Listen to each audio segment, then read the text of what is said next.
बादशाह अकबर के राजमहल को जाने वाली सड़क पर एक आदमी रोता चिल्लाता जा रहा था।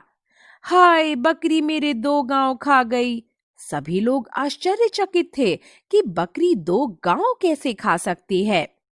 बढ़ते बढ़ते ये खबर बादशाह अकबर तक पहुंच गई। बादशाह ने उस व्यक्ति को दरबार में बुला भेजा। देखते ही वे पहचान गए कि वह वही किसान है जिसे उन्होंने 2 गांव भेंट के रूप में दिए थे।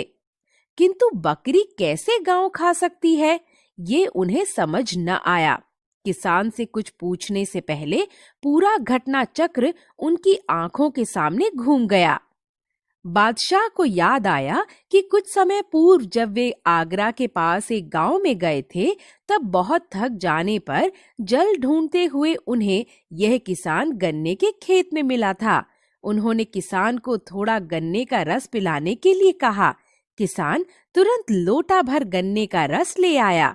गन्ने का रस पीकर बादशाह बहुत प्रसन्न हुए और बोले, अरे वाह, ऐसा स्वादिष्ट रस तो हमने पहले कभी नहीं पिया।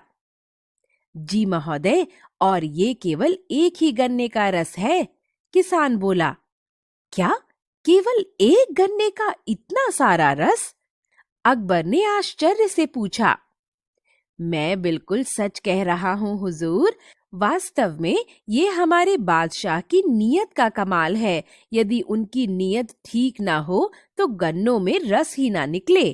किसान ने मुस्कुरा कर कहा, अच्छा, तो तुम इसका कितना लगान देते हो? अकबर ने पूछा। किसान बोला, जी लगान तो सिर्फ 25 पैसे ही देता हूँ। बादशाह हैरान हुए, मात्र 25 पैसे?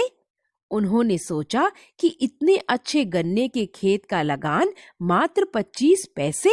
दरबार पहुंचकर इसका लगान बढ़ा देना चाहिए। कुछ देर इधर उधर की बातें करने के उपरांत बादशाह ने किसान को 1 लोटा रस और पिलाने के लिए कहा।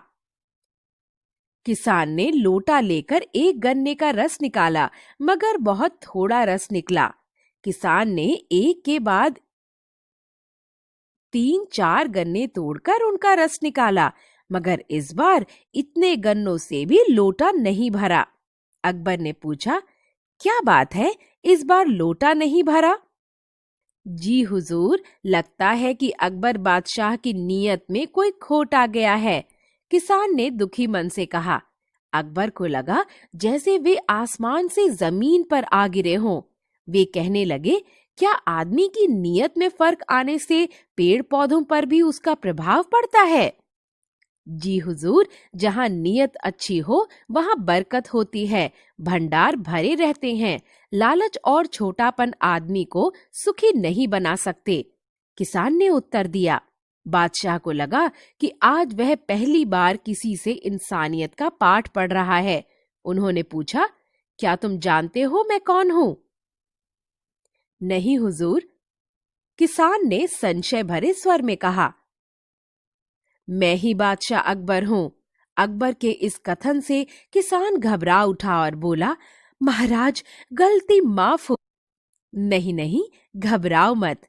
आज तुमने वह बात मुझे सिखाई है जो बड़े बड़े विद्वान भी न सिखा सके। आज से तुम्हारा लगान मैं बिल्कुल माफ कर देता हूँ। बस मुझे 1 लोटा गन्ने का रस और पिला दो। किसान प्रसन्न होकर खेत में गया। इस बार फिर एक ही गन्ने के रस से लोटा भर गया।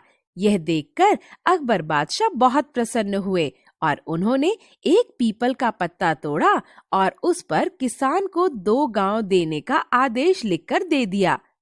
पीपल का पत्ता किसान को देते हुए बादशाह बोले, कल राजमहल आकर पक्का कागज लिखवा लेना। बादशाह किसान को पीपल का पत्ता देकर लौट गए। किसान भी अपने काम में व्यस्त हो गया। किसान की बकरी आई और पत्ते खाने लगी। उन्हीं पत्तों में वह पीपल का पत्ता भी था। किसान के तो पैरों तले जमीन खिसक गई। वह रोने चिल्लाने लगा कि अब पत्ते के बिना बादशाह उसे पहचानेंगे भी या नहीं। वह बकरी को कोसते हुए कहने लगा, हाय, बकरी मेरे 2 गांव खा गई। चिल्लाते हुए वह बादशाह अकबर के पास पहुंच गया।